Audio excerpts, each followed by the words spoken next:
يا فلسطين الله لا يصبحك بالخير يا ابو مازن.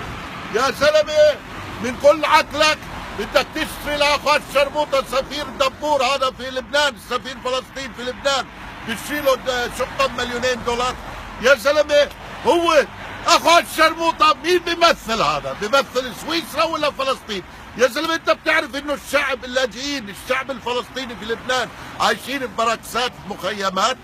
ولكم يا اخوان الشرموطة المعونات اللي بتيجيهم اللي بتسرقوها وبتشتروا فيها الكم، ولكم اتقوا الله فيهم، ولكم هذول ممنوع يطلعوا برا يزاولوا مهنه، هذول احوالهم صعبه وقاعدين بتسرقوا. هي كس اخته اخو شرموطة يروح يسكن معاهم ويسمع مشاكلهم عشان يعرف ينقلها. الله يفضح ارضكم. هي صارت سلطه تشريح، هي من مره هي سلطه اخت شرموطة.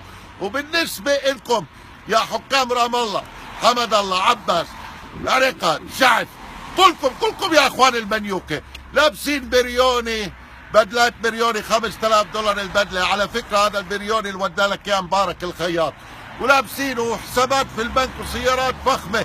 من وين هذولا؟ ولك الحين بدي الشعب انا يتخيل لو شلحناكم هذولا شو بتطلعوا انتم؟ زباله، انتم زباله الشعب الفلسطيني، زباله يعني بدون البدله بدون المصاري اللي سرقتوها بدون السيارات.